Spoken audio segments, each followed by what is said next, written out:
عليكم ورحمة الله تعالى وبركاته. الحمد لله الذي أنزل على عبده الكتاب تبيانا لكل شيء وهدى وبشرى للمؤمنين، والصلاة والسلام على أشرف الأنبياء والمرسلين وعلى آله وأصحابه وأتباعه إلى يوم الدين. أما بعد، فأعوذ بالله من الشيطان الرجيم. بسم الله الرحمن الرحيم. ولقد أرسلنا رسلنا بالبينات وأنزلنا معهم الكتاب والميزان ليقوم الناس بالقسط. അള്ളാഹു സുബ്ഹാനഹു വ തആല നാം ഏവരുടെയും ഈ ഒരുമിച്ച് കൂടലിനെ പരിപൂർണമായും സ്വീകരിക്കുമാറാകട്ടെ. നാം ഇന്നിവിടെ ഒരുമിച്ച് കൂടിയതുപോലെ നാളെ അള്ളാഹുവിൻ്റെ ഗമനീയമായ ജന്നാത്തുൽ ഫിർദൗസിൽ അള്ളാഹു സുബ്ഹാനഹു വ തആല നാം ഏവരെയും ഒരുമിച്ച് കൂട്ടി അനുഗ്രഹിക്കുമാറാകട്ടെ. പ്രിയമുള്ളവരെ, സൃഷ്ടാവിനെ ആരാധിക്കുക, സൃഷ്ടികളെ ആരാധിക്കരുത്. സൃഷ്ടാവ് ഏകനാണ്, അതിനാൽ ആരാധ്യനും ഏകനാണ്. സൃഷ്ടിക്കൽ, പരിപാലിക്കൽ, സംരക്ഷിക്കൽ എന്നിവ വിവിധ ഘട്ടങ്ങളിലായി മനുഷ്യർ അനുഭവിക്കുന്ന അനന്തകോടി അനുഗ്രഹങ്ങൾക്കുള്ള നന്ദിയാണ് ആരാധനാകർമ്മങ്ങൾ. തന്നിമിത്തം സൃഷ്ടാവോ അനുഗ്രഹങ്ങളുടെ യഥാർത്ഥ ഉടമസ്ഥനോ അല്ലാതെ ആരാധനയ്ക്ക് അർഹിക്കുന്നില്ല എന്നാണ് വിശുദ്ധമായ ഖുർആൻ വിഭാവനം ചെയ്യുന്ന ഉത്തമ ദർശനം. മനുഷ്യനായി ജനിച്ചവനെയും ജനിക്കാനിരിക്കുന്നവരെയും തന്നെ പോലെ ഒരു മനുഷ്യനായി കാണുക. ശരീരം, ബുദ്ധി, മാനം, സ്വത്ത് എന്നീ കാര്യങ്ങൾ തൻ്റേത് സംരക്ഷിക്കും പ്രകാരം അവരുടേതും സംരക്ഷിച്ചു കൊള്ളുക. മാനുഷിക മൂല്യങ്ങളും താല്പര്യങ്ങളും ഹനിക്കാതിരിക്കുക എന്നിങ്ങനെ വിവക്ഷിക്കപ്പെടുന്ന മാനവികത അഥവാ ഹ്യൂമനിസത്തിൻ്റെ മുഴുവൻ അർത്ഥതലങ്ങൾക്കും അർഹമായ പരിഗണന കൊടുത്തുകൊണ്ടാണ് വിശുദ്ധമായ ഖുർആൻ അതിൻ്റെ ആത്യാധികമായ ദർശനം ഈ മനുഷ്യവർഗത്തോട് ഉറക്കെ വിളിച്ചു പറഞ്ഞത്.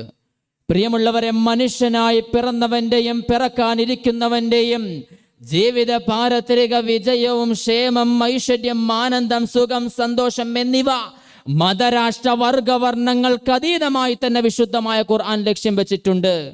പ്രസ്തുത ലക്ഷ്യ സാക്ഷാത്കാരത്തിന്റെ വഴിയിൽ അഹിംസ, സാഹോദര്യം, സഹകരണം, സഹായം, നീതി, കരുണ, പരസ്പര സഹിഷ്ണുത എന്നീ തുടങ്ങിയ കാര്യങ്ങൾ മാനവികതയുടെ പ്രകടമായ അടയാളങ്ങളെ ഊട്ടിയുറപ്പിക്കുവാൻ വിശുദ്ധമായ ഖുർആൻ പ്രത്യേകം ശ്രദ്ധിച്ചിട്ടുണ്ട്.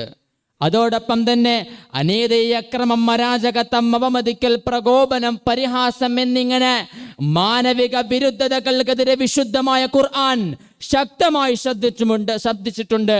വർഗം, വർണ്ണം, ലിംഗം, രാഷ്ട്രം, രാഷ്ട്രീയം, സംസ്കാരം, ചിന്ത, ഭാഷ, വേഷം, ആരോഗ്യം, സമ്പത്ത്, വിജ്ഞാനം, ധൈര്യം, സ്ഥൈര്യം തുടങ്ങിയ മർത്യനെ ഇനം തിരിക്കുന്ന നിഖില മണ്ഡലങ്ങൾക്കും അതീതമായി മനുഷ്യർ ഒന്ന് എന്നാണ് വിശുദ്ധമായ ഖുർആനിൻ്റെ മാനവികതയുടെ സാരാംശം. അതുകൊണ്ട് തന്നെ വിശുദ്ധമായ ഖുർആനിലൂടെ പറയാനുള്ള ദർശനം, ലക്ഷ്യം, മാർഗം, സുവിശേഷം, താക്കീത് എന്നിവ പറയാനുള്ളതെല്ലാം എല്ലാവരോടുമാണ്, എല്ലാവരെയും കുറിച്ചുമാണ് പറഞ്ഞിട്ടുള്ളത്. വിശുദ്ധമായ ഖുർആനിലൂടെ മനുഷ്യരാശിയുടെ സൃഷ്ടിപ്പിനെ പറ്റി പരാമർശിക്കുന്ന വിവിധ സൂക്തങ്ങളിൽ യാ അയ്യുഹന്നാസ്, ഓ മനുഷ്യരെ എന്ന് പ്രത്യേകം അഭിസംബോധന ചെയ്തത് ശ്രദ്ധേയമാണ്. യാ അയ്യുഹന്നാസു ഇന്നാ ഖലഖനാകും മിൻ ദക്കരിൻ വ ഉൻസ എന്ന വിശുദ്ധമായ ഖുർആനിക വചനം എത്രയോ ചിന്താർഹമാണ്. പ്രിയമുള്ളവരെ, മനുഷ്യരൊക്കെ ഒരേ മാതാപിതാക്കളുടെ സന്താനങ്ങളാണെന്ന വിശുദ്ധമായ ഖുർആനിന്റെ പ്രസ്താവന മനുഷ്യ മക്കൾക്കിടയിൽ മാനവികതയുടെ എല്ലാ മാനദണ്ഡങ്ങളെയും അരക്കിട്ടുറപ്പിക്കുവാനുള്ള അടിസ്ഥാന സാഹോദര്യ ബോധത്തിലേക്ക് ലോകത്തെ കൈപിടിച്ചുയർത്തുകയാണ് വിശുദ്ധമായ ഖുർആൻ. ഒരേ മാതാപിതാക്കളിൽ നിന്നാണ് മനുഷ്യൻ സൃഷ്ടിച്ചതെന്ന് പറഞ്ഞ സാഹോദര്യം പഠിപ്പിച്ച വിശുദ്ധമായ ഖുർആൻ മനുഷ്യർക്ക് ലഭ്യമായ മുഴുവൻ അനുഗ്രഹങ്ങളും ഒരേ ഉടമസ്ഥനിൽ നിന്നുമാണെന്ന് പ്രസ്താവിക്കുന്നു. ഇന്നല്ലാഹ ലദൂ ഫളലിൻ അലന്നാസ്, തീർച്ചയായും അല്ലാഹു സുബ്ഹാനഹു വ തആല മനുഷ്യർക്കുള്ള അനുഗ്രഹങ്ങളുടെ ഉടമസ്ഥനാണ്. പ്രിയമുള്ളവരെ, ഒരേ ഉടമസ്ഥന്റെ അനുഗ്രഹങ്ങൾ അനുഭവിക്കുക എന്നത് മാനവിക സാഹോദര്യ ബോധത്തെ ഉണർത്തുവാനുള്ള വിശുദ്ധമായ ഖുർആനിന്റെ മറ്റൊരു വഴിത്തിരിവാണ്. അനുഗ്രഹങ്ങൾക്കപ്പുറം മനുഷ്യകുലത്തിന്റെ സംരക്ഷണയെപ്പറ്റിയും വിശുദ്ധമായ ഖുർആനിന്റെ മറ്റു ഭാഗങ്ങളിൽ പരാമർശിക്കുന്നു. അല്ലാഹു സുബ്ഹാനഹു വ തആല ജനങ്ങളിൽ ചിലരെ മറ്റു ചിലർക്ക് പ്രതിരോധമായി വെച്ചിട്ടില്ലായിരുന്നുവെങ്കിൽ ഈ ഭൂമി തന്നെ നാമാവിശേഷമായി പോകുമായിരുന്നു എന്ന് വിശുദ്ധമായ ഖുർആനിലൂടെ പ്രസ്താവിക്കുന്നു. പ്രിയമുള്ളവരെ, പ്രവാചകന്മാരെ നിയോഗിച്ചതും വേദഗ്രന്ഥങ്ങളെ അവതരിപ്പിച്ചതും മാനവിക സന്ദേശങ്ങളെ പരിഗണിച്ചുകൊണ്ട് തന്നെയാണെന്ന് വിശുദ്ധമായ ഖുർആൻ പ്രസ്താവിക്കുന്നു. ലഖദ് അർസൽനാ റുസലനാ ബിൽ ബയ്യിനാതി വഅൻസൽനാ മഅഹുൽ കിതാബ വൽ മീസാന ലിയഖൂമൻ നാസു ബിൽ ഖിസ്ത്. നാം വ്യക്തമായ ദൃഷ്ടാന്തങ്ങളെ നൽകി പ്രവാചകന്മാരെ അയച്ചതും അവർക്കൊപ്പം വേദഗ്രന്ഥങ്ങളും സന്തുലിതയിൽ അധിഷ്ഠിതമായ മതനിയമങ്ങൾ ഇറക്കിയതും മനുഷ്യർ നീതി പുലർത്തുന്നതിന് വേണ്ടിയാണെന്ന് വിശുദ്ധമായ ഖുർആൻ ലോകത്തോട് പഠിപ്പിച്ച് നൽകുന്നു. ഇവിടെ മനുഷ്യർ എന്ന പ്രസ്താവനയും പരിഗണനയും വളരെ ഏറെ പ്രാധാന്യം അർഹിക്കുന്നു. ഇങ്ങനെ പ്രവാചക നിയോഗത്തിൻ്റെയും വേദഗ്രന്ഥാവതരണത്തിൻ്റെയും പിന്നിൽ വിശുദ്ധമായ ഖുർആൻ നൽകുന്ന മാനവിക പരിഗണനയ്ക്ക് വ്യക്തമായ ദൃഷ്ടാന്തങ്ങൾ, വ്യക്തമായ തെളിവുകളെ നമുക്ക് കാണാൻ സാധിക്കും.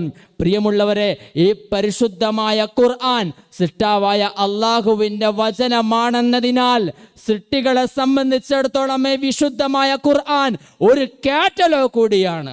എത്രത്തോളം എന്ന് പറഞ്ഞാൽ, ഒരു നിർമ്മാതാവ് തൻ്റെ ഉൽപ്പന്നത്തെ പരിചയപ്പെടുത്തുവാനുള്ള പറയാനുള്ള കാര്യങ്ങളെ പറയേണ്ടതുപോലെ പറയും.